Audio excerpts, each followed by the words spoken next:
Kingdom Business Community mempersembahkan Sukses Sejati 2.0 Blended Learning 29 Oktober hingga 3 Desember 2022. Sukses Sejati 2.0 Blended Learning, suatu camp sukses sejati dengan visi transformatif membangun bisnis melalui manusia dan membangun manusia melalui bisnis. Dapatkan inspirasi dengan mengikuti Sukses Sejati Blended Learning melalui sharing dari para pelaku bisnis yang berdampak di tempat kerja dan di dunia usaha serta komunitas. Sukses Sejati 2.0 Blended Learning. Program ini didedikasikan untuk Anda para pemimpin, profesional, dan pengusaha dengan konsep pembelajaran mandiri dengan format digital learning yang dapat berinteraksi dengan pembelajar lainnya melalui aplikasi Naubi dan Saturday Together melalui aplikasi Zoom Meeting setiap hari Sabtu yang menyajikan sharing dan interaktif dengan para pembicara kunci. Sukses Sejati 2.0 Blended Learning menghadirkan para pembicara top-rated speakers, para pembicara-pembicara inspiratif di dunia bisnis dan profesional. Menghadirkan Julian Fu, Senior Consultant and Leadership Coach, Paulus Bambang W. Santoso, Board of Advisor Kingdom Business Community, Heru Kumarga, Founder PT Dapur Solo Sukses Sejati, Juhono Sudirgo, Founder dan Senior Partner PT Fast Solusi Indonesia, Junaidi Lee, CEO PT Juara Raga Adidaya, Yakob Kusmanto, Founder PT Dialog Garmindo Utama, Yonatan Nugroho, CEO Trinity Group. Sukses Sejati 2.0 Blended Learning 29 Oktober hingga 3 Desember 2022. Daftarkan segera, kunjungi www.kbc.or.id/ssbl6 www.kbc.or.id/ssbl6 Untuk kalangan sendiri. Kingdom Business Community, a God Center Marketplace Community. 92,5 Maestro FM, House with the Sound. Tinggi hati mendahului kehancuran, tetapi kerendahan hati mendahului kehormatan. Shalom Sobat Maestro, apa kabar Anda? Doa dan harapan kami Anda tetap menikmati pemeliharaan Tuhan, begitu ya. Dan senang sekali kembali program Pelangi Kasih hadir menemani Sobat Maestro. Kita akan berbincang ya, dan seperti biasanya saya tidak sendirian. Sudah hadir rekan-rekan dari Kingdom Business Community Bandung atau KBC Bandung. Wow, menarik. Menarik. Dan kita akan membahas satu tema ya. Dan ini temanya sangat luar biasa sekali Sobat Maestro ya. Dan saya sudah bersama Bapak Samuel ya, mewakili rekan-rekan dari Kingdom Business Community Bandung. Dan tema kita adalah Sukses Sejati. Banyak sekali definisi tentang sukses, tetapi khusus di bahasan Kingdom Business Community ini kita mendisclaimer bahwa ini sesuai dengan sudut pandang dari rekan-rekan Kingdom Business Community. Begitu ya Pak Samuel ya? Ya, Sobat Maestro, betul sekali Pak Ari. Kita akan membahas sukses sejati, tetapi versi daripada Kingdom Business Community. Nah, kira-kira supaya tidak kok sukses sejati banyak definisinya. Jadi silakan saja. Silakan saja gitu ya. Oke, iya. Makanya buku-buku sukses itu kan banyak banget ya. Bahkan orang-orang yang tidak di bisnis pun juga ikut menggali tentang hal ini begitu ya. Nah, oke. Nah, dari sudut pandang ataupun versi rekan-rekan Kingdom Business Community Bandung, sukses yang seperti apa ini Pak Samuel yang disebut sejati begitu? Iya, Sobat Maestro, kita juga akan bahas tentang yang namanya sukses sejati versi daripada KBC. Jadi kalau kita punya satu paradigma tentang makna sukses sejati seperti apa, saya akan mulai dengan satu buah kalimat bijak yang seringkali kita dengar ya. Yeah. Orang yang mengejar prestasi seringkali berhasil membangun kehidupannya yang layak dan berkecukupan.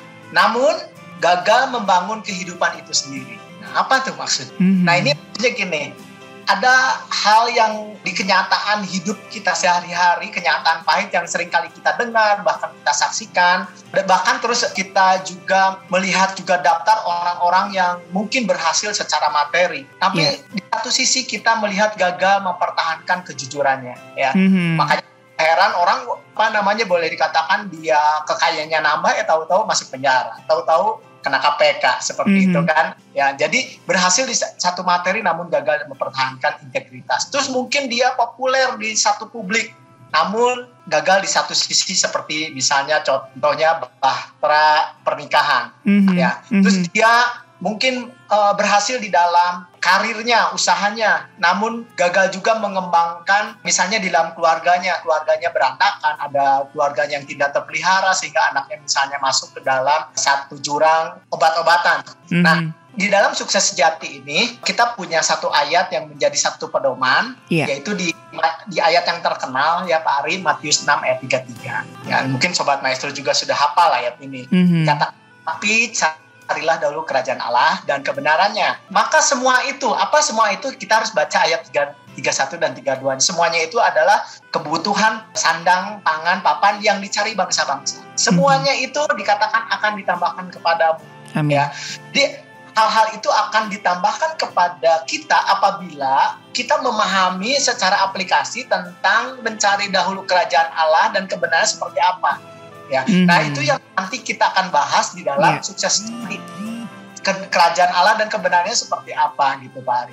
Oke, sebelum kita bahas ya Pak Samuel ya, saya kepikiran apakah nggak mustahil? Mustahil atau enggak sih kita sebagai orang yang hidup di dunia untuk masuk dalam sukses sejati gitu Pak? Soalnya saya ngelihat Salomo aja kurang apa begitu ya. Orang kan itu jadi kiblatnya, gagal juga rumah tangganya.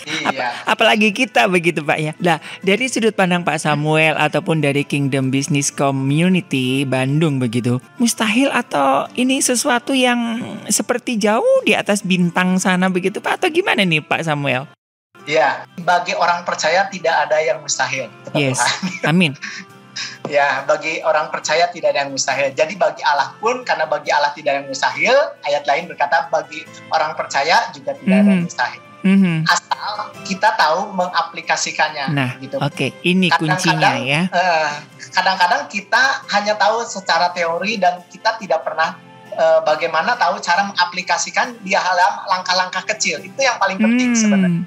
Apa yang nggak boleh, apa yang tidak boleh dilanggar, ya kita harus kita kerjakan Pak Ari. Seperti nanti kita bahas nih Pak Ari, hal-hal detailnya ya Pak Ari ya. Betul. Tentunya kalau ada sukses sejati pasti juga ada yang berjalan di dalam pengertian sukses yang semu ya Pak Ari ya. Nah itu yang maksud saya Pak. Jangan sukses kita itu hanya di kulitnya aja Pak.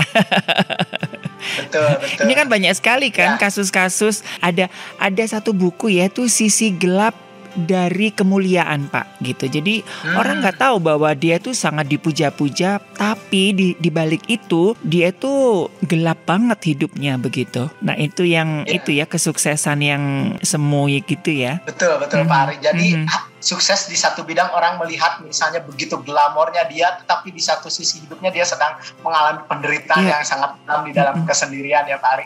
Iya. Nah ini sangat menarik. Ini sangat menarik sekali. Tadi Pak Samuel sudah saya pancing-pancing begitu. Apakah ini sesuatu yang mustahil? Dengan mantap, bagi Tuhan tidak ada yang mustahil, dan bagi orang percaya juga tidak ada yang mustahil untuk menikmati sukses yang sejati. Dengan catatan itu tadi ya, mengikuti role-nya Tuhan ya Pak ya. Ya betul sekali Pak. Waduh ini sudah mulai agak sedikit tajam nih. Nah kira-kira seperti apa ini Pak Samuel untuk bisa kita menikmati sukses yang sejati begitu?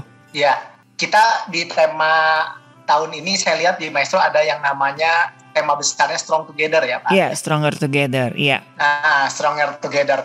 Jadi untuk kita bisa mencapai sukses sejati, maka konsep daripada yang akan diajarkan tentang sukses sejati ini harus dikolaborasikan secara bersama-sama. Nah, kita akan belajar di sini, ada yang nanti kita ajarkan itu bicara 6 harta, Pak Ari. Oke. Nah, 6 harta. Nah, di dalam memahami sukses sejati ini, kita pun tidak bisa hanya sukses di satu bidang tadi, Pak Ari. 6 harta ini apa? Akan jelaskan. Nah, tema besar daripada Radio Maestro Strong Together artinya bahwa untuk mencapai kesuksesan yang sejati diperlukan kolaborasi secara bersama-sama dalam 6 harta yang dipercayakan Tuhan kepada kita untuk mencapai kesuksesan sejati. Nah, jadi ada 6 harta nih yang dipercayakan Tuhan Dan ini harus kita kolaborasi secara bersama-sama. Apa sih 6 harta ini? Yang pertama itu adalah harta rohani, Pak Ari. Terus yang kedua harta jiwani. Terus ada harta keluarga. Ada harta hubungan, ya. Nah, ada harta tubuh. Dan itu yang sudah kita bahas setahun itu di harta benda tentang finansial. Kalau versi KBC ini sebenarnya harta benda ini menjadi bonus daripada ketika 5 harta ini kita kolaborasi secara baik, kita lakukan secara benar, Pak Ari. Harta benda ini mengikuti, Pak Ari. Jadi bonusnya seperti tadi cari dahulu kerajaan Allah dan kebenarannya, maka semuanya itu yaitu harta benda akan ditambahkan kepadamu. Dijelaskan supaya orang ketika kita membahas tentang harta benda bukan artinya kita berfokus kepada benda itu, tetapi kepada sesuatu lebih penting, sehingga harta benda ini sebenarnya menjadi bonus. Dan ini adalah kesuksesan sejati yang ditawarkan versi KBC. Betul. Harta-harta ini harus kita seimbangkan. Harta ini harus kita improve. Kalau di satu sisi kita masih lemah, supaya apa? Supaya kita tadi seperti di awal jangan sampai kita misalnya contohlah Ari melayani kepada Tuhan nih ceritanya ya. Kalau cerita rohaniawan melayani anaknya terlantar. Anaknya kemana gitu. Anaknya kemana kan nggak jarang ya kita mendengar rohaniawan tapi keluarganya sangat menyedihkan, anaknya nggak tahu kemana, anaknya tidak boleh dibilang tidak mengikuti jejak orang tuanya, jadi sedih juga Pak Ari. Nah itulah salah satu contohnya aja ya Pak Ari. Itu yang memang kita ajarkan supaya terjadi keseimbangan, sehingga mereka apapun yang mereka kerjakan, panggilan mereka apa yang mereka kerjakan, tetapi mereka tidak mengabaikan sisi-sisi lain. Pak Samuel, ini kan cukup banyak ya, ada 6 harta yang harus dikolaborasikan. Ini kan kayaknya repot banget gitu Pak Samuel. Apakah ada kunci ataupun ada aturan di mana kita bisa mengkolaborasikan supaya stronger together ya, dalam makna sukses sejati ini bisa jalan, Pak? Oke, Pak Ari.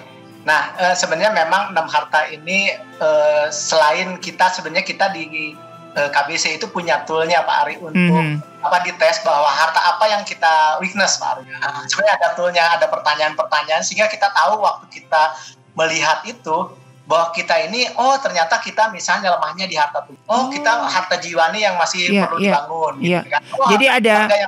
Jadi ada SBOT-nya ya Pak ya, tidak hanya untuk perusahaan aja ya. Tentang ini juga ada SBOT-nya ya. Keren. Betul. Nah, kalau untuk sobat-sobat Maestro yang ingin lebih dalam ya memang harus gabung ya. Harus gabung ikut camp-nya gitu ya. Ikut camp-nya lah seperti itu. Nah, cuma kan kita di sini tidak mungkin memberikan seperti itu. Cuma secara garis besar bagaimana supaya ini bisa terjadi di dalam kehidupan kita. Ada 2 prinsip Pak Ari yang memang sangat penting di dalam kehidupan kita untuk bisa mendorong ya ke 6 harta ini kita lakukan, Pak. Ya, 2 poin penting ini apa nih Pak Ari? Tentunya Sobat Maestro pengen tahu juga ya, betul Pak Ari ya? Betul. Ya, poin yang pertama untuk kita tahu tadi mapping 6 harta ini harus diseimbangkan.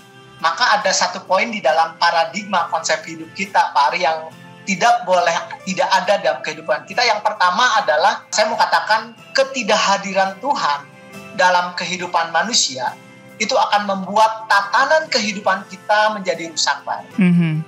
Ini kehadiran Tuhan yang seperti apa ini Pak Samuel? Ini kan cukup abstrak dan apa ya? Iya, kayaknya klasik banget gitu Pak. Abstrak benar Pak Ari. Abstrak dan klasik gitu loh. Sementara untuk menjalaninya, bukti konkretnya itu seperti apa sih? Apakah dengan kehadiran Tuhan itu yang selalu banyak deal-dealan langsung talk chair gitu? Itu tanda bahwa Tuhan ya seperti itu kan, nyambung ke ayat yang disampaikan tadi ya di Matius 6 ayat 33 begitu kan. Itu tandanya ya udah tiap ngajuin proposal langsung deal gitu kan. Langsung ini cuannya langsung itu berarti Tuhan hadir tuh. Kalau tidak deal berarti tidak hadir. Ya, nah, apakah seperti enggak kasihan atuh Pak? Ya, yang enggak deal berarti dia enggak ada iman, enggak ada kehadiran Tuhan gitu Pak. Nah, apa sih yang kira-kira aplikasi bicara tentang kehadiran Tuhan ya? Karena ketidakhadiran Tuhan itu akan membawa tatanan kehidupan kita menjadi rusak. Jadi gini, kita di dalam kehidupan kita harus membawa itu Pak Ari, membawa Tuhan di dalam setiap aspek kehidupan kita. Jadi seperti di Amsal katakan, janganlah kita bersandar pada pengertian sendiri. Akuilah Dia di dalam segala laku, maka Dia akan meluruskan jalanmu. Kan ayatnya ada seperti itu ya Pak Ari. Jadi artinya apa? Kita membawa Tuhan dalam segala aspek itu di dalam kehidupan kita. Nah, gimana sih caranya membawa Tuhan? Tentunya ada satu konsep yang mungkin secara general itu seringkali di ayat-ayat itu dikatakan hidup kita harus takut akan Tuhan.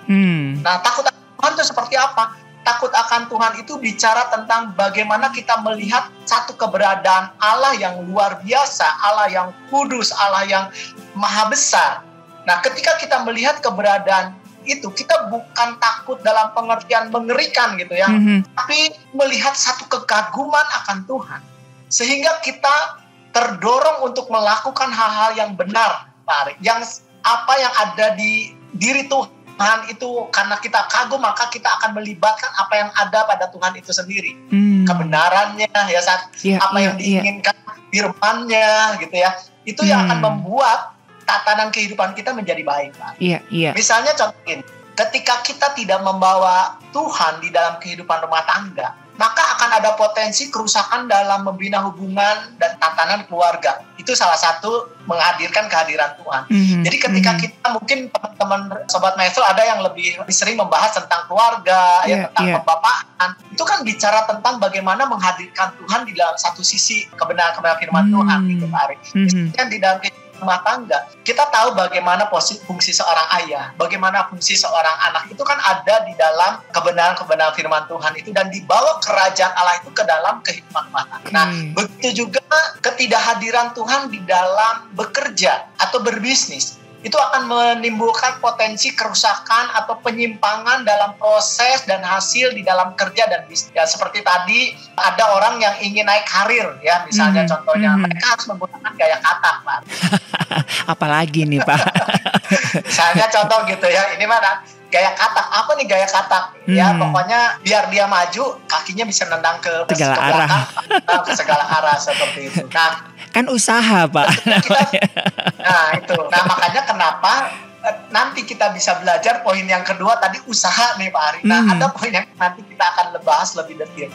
Jadi ada satu poin yang pertama ini adalah bagaimana ya Tuhan itu menjadi pusat hidup kita, Pak. Fokus dari hidup kita, ya. Bagaimana kehadiran Tuhan ini, segala sesuatu apa yang kita lakukan nanti baik di harta rohani, ya, baik di harta tubuh, baik di harta keluarga, baik di harta hubungan, fokusnya siapa? Kalau udah bicara fokusnya diri kita, maka balik lagi ke egoisan yang terjadi, dan suksesnya jadi tidak sukses sejati, tetapi sukses sendiri, Pak Ari, yang akan membuat ketimpangan karena apa? Karena kita tidak berjalan sesuai dengan kebenaran, ya, seperti di dalam Matius 6 ayat 33. Jadi kebenaran harus digali, Pak Ari, supaya apa? Supaya sukses sejati yang kita idam-idamkan kepada setiap orang itu bisa dicapai, Pak. Bicara tentang ini ya, Pak Ari. Tadi tema bulan ini kan humble nih, Pak Ari ya. Betul. Nah, ketika kita bicara tentang kehadiran Tuhan, sebenarnya di sini pentingnya kita mencapai sukses sejati, di mana kita senantiasa apa? Terus belajar. Ya. Humble itu bicara orang mau belajar. Orang yang rendah hati itu selalu mau belajar, terus membangun kesadaran dirinya tentang kehadiran Tuhan, merefleksikan diri apa yang harus saya perbaiki dalam semua aspek kehidupan kita, Pak. Betul. Dan sukses sejati ini itu bicara juga humble. Bagaimana kita belajar satu step demi step untuk mencapai sesuatu, tidak bisa instan. Semuanya punya proses belajar, Pak Ari. Ya, jadi kalau saya boleh menyimpulkan ya, untuk lebih mendaratkan pengertian tentang kehadiran Tuhan ini adalah bagaimana kita menghidupi atribut-atribut Tuhan di dalam kehidupan kita ya. Kalau Tuhan kan ada dua atribut ya, atribut yang emang Tuhan sendiri yang punya, dan ada atribut yang Tuhan punya dan kita juga punya, seperti kasih, rendah hati, setia, dan sebagainya macamnya gitu Pak ya. Dan itu yang kita tampilkan ya Pak ya, Seperti Betul itu ya sekali. maksudnya pengertian dari kehadiran Tuhan itu ya. Betul. Jadi tidak bicara tentang satu sosok. Iya. Hadir gitu ya. Ya, jadi kayak Paham gitu ya. bawa salib gitu ya Pak ya. Mistik gitu ya, bukan seperti itu. Kehadirannya seperti dunia mistik di mana Tuhan hadir. Orang kalau saya berjalan orang berjatuhan gitu ya. Tetapi bicara tentang bagaimana mengaplikasikan firman Tuhan pada sehari-hari. Iya, justru itu lebih real ya Pak ya. Lebih real ya itu ya. Betul. Jangan terjebak dengan terlalu memistikan kerohanian Pak Ari. Iya. Jadi itu ya Sobat Maestro sudah jelas ya. Jadi ini poin yang pertama nih untuk kita bisa mengkolaborasi dari 6 harta itu ya. Nah ini adalah poin pertamanya adalah mengizinkan kehadiran Tuhan begitu ya. Dan biarkan Tuhan hadir ya lewat hidup kita begitu ya Pak ya. Betul. Jadi kalau kita lagi di Matius 6 ayat 33 jadi jelas Pak Ari. Carilah dahulu kerajaan Allah. Jadi dahulu apa sih kerajaan Allah? Ya ada banyak ayat tentang kerajaan Allah dan kebenarannya. Nah setelah itu apa ya diaplikasikan dalam kehidupan sehari-hari. Nah itulah membuat kehadiran Allah itu real di dalam kehidupan kita. Jadi bentuk tanda kutip yang mistik ya Pak Ari ya. Iya. Memang ini jadi satu tantangan ya buat kita anak-anak Tuhan ya. Oke, itu dari poin pertama Pak. Kan Pak Samuel tadi bilang ada 2 poin. Yang kedua? Ya. Apa ini Pak? Nah, ya poin yang kedua adalah setelah tadi melibatkan Tuhan atau menghadirkan Tuhan di dalam kehidupan kita ya supaya kita punya kehidupan tertata baik di dalam proses hidup kita ya Pak Ari ya, konsep paradigma seperti itu. Nah yang kedua tentunya juga harus membumi ya. Iya. Kalau menghadirkan Tuhan artinya apa? Kita harus mulai masuk di dalam membiasakan yang benar, benarkan yang biasa. Ya benar kan, kalau udah menghadirkan Tuhan jangan membenarkan yang biasa. Misalnya yang biasa apa? Bagaimana mungkin kalau bisnis bayar pajak akan untung? Dulu orang punya prinsip begitu, kalau bisnis itu bayar pajak nggak mungkin untung. Karena apa? Karena udah dipotong pajak duluan. Nah ini kan kebiasaan sesuatu yang biasa di dunia ini, sesuatu yang lumrah. Nah, kalau menghadirkan hadiran Tuhan, melibatkan Tuhan, nggak mungkin kita setujui hal ini. Kita harus membiasakan yang benar, yaitu tetap bayar pajak, Pak Ari. Seperti itu. Dan anak-anak Tuhan yang mulai konsisten membenahi pajaknya, tidak ada satupun yang memang akhirnya jadi bangkrut karena dia bayar pajak. Justru dia tidur tenang. Betul. Saya lihat itu ya. Iya. Nah, misalnya contoh gini, tidak mungkin menang tender kalau tanpa suap, ya kan? Iya, betul. Ya kan, kalau ingin berbisnis rata-rata orang, waduh, supaya menang tender ya gimana caranya lewat belakang. Bisnis pengen masuk kepada satu perusahaan lewat belakang. Nah, tetapi saya melihat gini, kalau kita menghadirkan Tuhan, tentunya kita akan membiasakan yang benar. Apakah suap ini menjadi sesuatu yang biasa atau sesuatu yang tidak benar gitu ya Pak Ari ya. Nah, kalau kita mulai belajar membiasakan yang benar, maka ini akan kita hindari. Iya. Kita lihat ada perusahaan-perusahaan besar yang saya tidak sebut mereknya, itu kalau tender itu nggak pernah ada suap. Tetapi saya lihat perusahaan itu maju luar biasa. Ya itulah kenapa memang kalau sudah belajar sukses sejati, bahkan ada yang orang-orang ikut camp sukses sejati ketika itu banyak PR Pak Ari. Iya. Kan orang saya kalau ikut KKR, wah berbunga-bunga ya hatinya, wah semangat, spiritnya naik. Nah begitu belajar sukses sejati Pak Ari, ada banyak PR yang harus seperti jadi sesuatu yang waduh ini untuk menjadi benar itu memang gak gampang Pak Ari. Iya, untuk betul. menjadi benar itu banyak tantangan ya seperti itu. Karena apa? Karena untuk membiasakan yang benar itu ada risiko. Iya. Ya, akan mungkin juga terjadi yang namanya penurunan bisnis bisa saja Pak. Kita tahu bahwa tadi ayat Matius 6 ayat 33 itu terbukti. Jadi kalau kita melakukan yang benar, maka Tuhan pun akan memberikan proses yang benar dan hal yang benar dan hasilnya nanti benar ya Pak. Amin. Setuju sekali. Nah, kalau perusahaan kita atau kita hidup di dalam kebenaran, maka yang datang pun adalah orang-orang yang benar.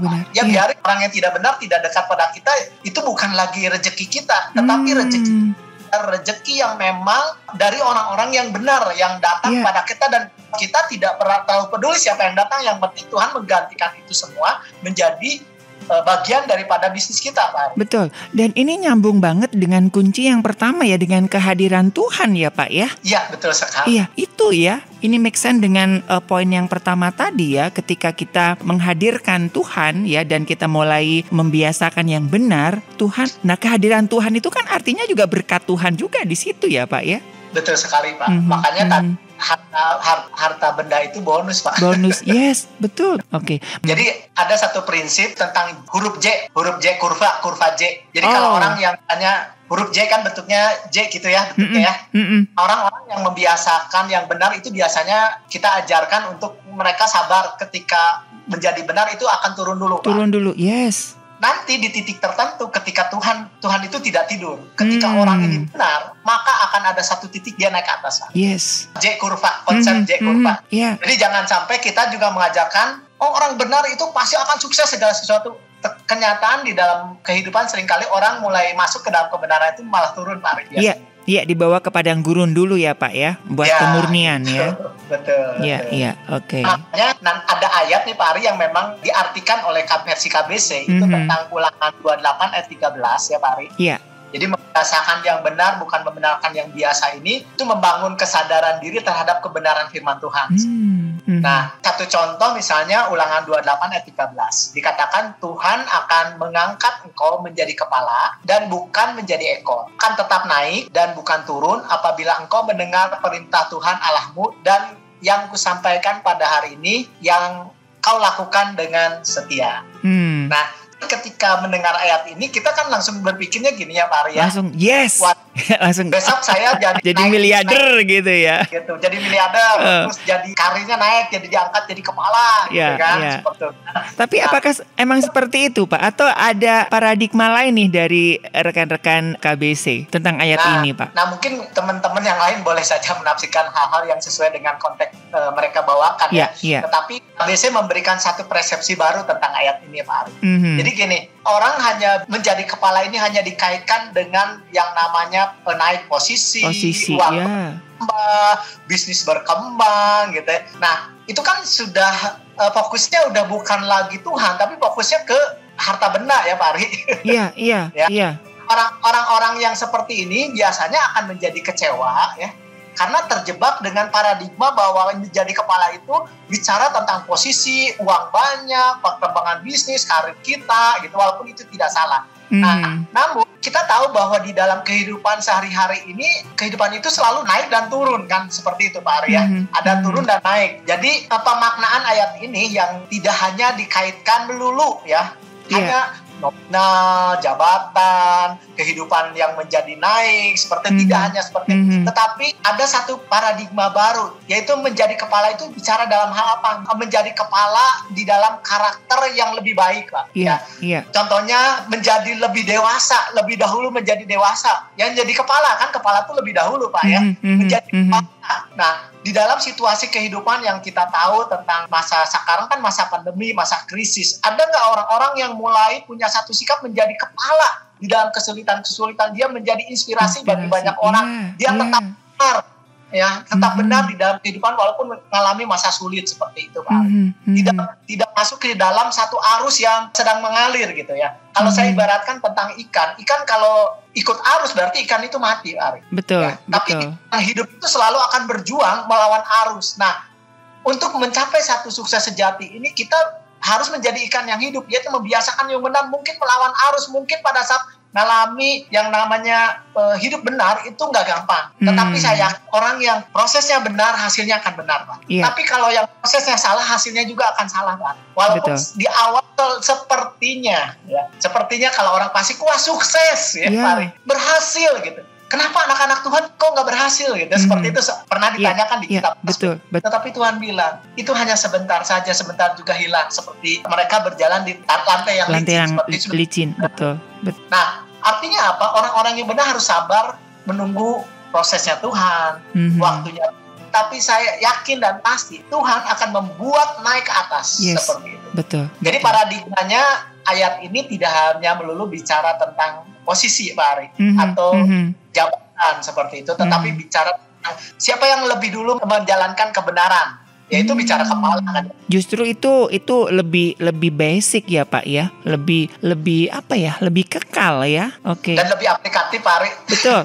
Dan betul. Daripada gini, saya akan jadi kepala. Nggak jadi kepala-kepala Pak. Jadi kepala sebenarnya cari dahulu kerajaan Allah dan kebenarannya. Cari kerajaan Allah dan kebenarannya salah satunya nanti itu bicara tentang harta jiwani. Kalau harta jiwani kita mengerti firman Tuhannya apa yang ada di harta jiwani, itu benar-benar bisa jadi kepala Pak. Yes, betul. Oke. Nah, selanjutnya ini apa nih Pak? Setelah kita punya dua poin ini Pak untuk meraih makna sukses sejati versi dari rekan-rekan KBC Pak. Ya, dari semua itu sebenarnya ada satu kesimpulan yang memang saya mau simpulkan ya, belum berakhir daripada acara Pelangi Kasih ini, yaitu mari kita mulai mengambil waktu teduh. Waktu teduh, merenungkan apakah Yesus itu sudah menjadi center hidup kita. Apakah Yesus sudah menjadi pusat hidup kita? Karena apa? Kalau Yesus tidak menjadi pusat daripada hidup kita, maka saya khawatir Pak, kita akan keluar tracknya Tuhan. Dan tidak sukses sejati tentunya ya kalau udah keluar dari tracknya Tuhan. Tetapi orang-orang yang menyadari, merenungkan bahwa fokus saya adalah Tuhan, maka saya berharap kita sama-sama belajar, kita akan mencapai dengan cara atau respon yang benar di dalam setiap proses, juga proses yang benar, juga akan, saya yakin hasilnya akan benar. Saya melihat ada banyak orang ketika mereka tidak berfokus pada Tuhan, maka dia akan melakukan proses gimana dia, dan prosesnya mungkin bisa saja tidak menjadi proses yang benar, mengakibatkan sukses sementara, tetapi hasil akhirnya ada banyak kesulitan-kesulitan yang dihadapi Pak Ari ya. Ada banyak kesulitan yang dia harus hadapi. Misalnya contoh sukses tanpa bayar pajak, dia nggak akan bisa enak tidur Pak Ari. Betul. Karena ada nambah tapi pajaknya akan dikejar-kejar Pak Ari. Karena bisa lari seperti itu. Satu contoh saja. Iya, ini jadi satu tantangan ya Sobat Maestro ya. Iya, ini memang satu apa namanya pondasi yang harus kita benahi begitu ya, dengan apa yang sudah disampaikan Bapak Samuel begitu ya, dengan memang dua kunci tadi ya, dengan kehadiran Tuhan dan membiasakan yang benar begitu. Jadi bukan artinya bahwa kita memisahkan begitu. Kalau udah ngomongin kehadiran Tuhan ini lingkupnya cuma di gereja, pelayanan, bisnis is bisnis. Kan ada yang suka begitu ya Pak ya. Dan iya Sobat Maestro bisa merenungkan kembali apa yang sudah disampaikan Bapak Samuel begitu ya, dengan ini tadi ya dua kunci bagaimana kita memaknai sukses sejati, merefleksikan, mengintrospeksi begitu ya Pak Samuel ya. Ya betul Pak Ari. Oke. Nah kira-kira apa yang bisa kita ambil kesimpulan Pak Samuel dan juga bahasan kita siang hari ini? Ya, untuk mencapai sukses sejati memang tidak mudah, tetapi bisa. Sukses sejati ini ketika kita mulai belajar humble, belajar satu demi satu, dan nanti kita gabungkan pasal ini menjadi sesuatu kekuatan bagi kehidupan kita, maka saya yakin tidak ada yang mustahil bagi orang percaya bahwa sukses sejati bisa diraih oleh kita masing-masing di dalam kehidupan kita, di dalam kehidupan keseharian kita, sehingga kita mencapai yang namanya sukses sejati versi KBC. Oke, iya. Sekali lagi terima kasih Pak Samuel untuk inspirasi dan juga mengingatkan sobat-sobat Maestro ya, untuk kita bisa menikmati kesuksesan yang sejati. Terima kasih Pak Samuel. Ya, terima kasih sama-sama Sobat Maestro dan Pak Ari. Oke, iya. Sobat Maestro, semoga ini bisa menjadi refleksi buat kita semuanya. Baik, dari Gerah Maestro Jalan Kaca Piring 12 Bandung, saya Ari, juga Bapak Samuel, mewakili rekan-rekan Kingdom Business Community Bandung atau KBC Bandung, mengundurkan diri dari program Pelangi Kasih. Barang siapa meninggikan diri, ia akan direndahkan, dan barang siapa merendahkan diri, ia akan ditinggikan. Tuhan memberkati.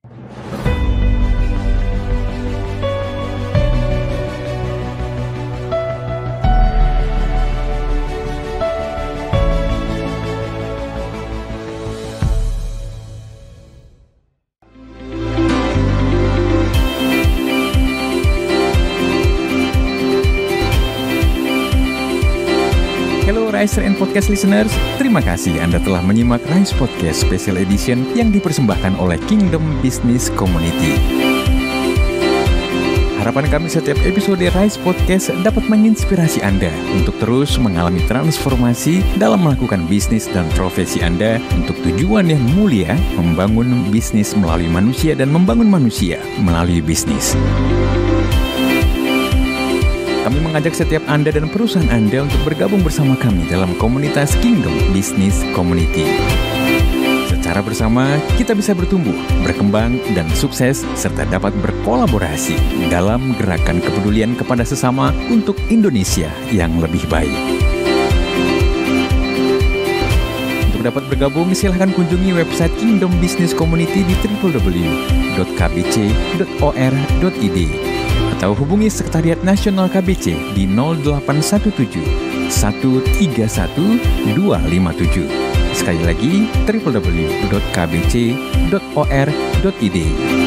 Rise Podcast Kingdom Business Community. We podcast with heart. Sampai jumpa.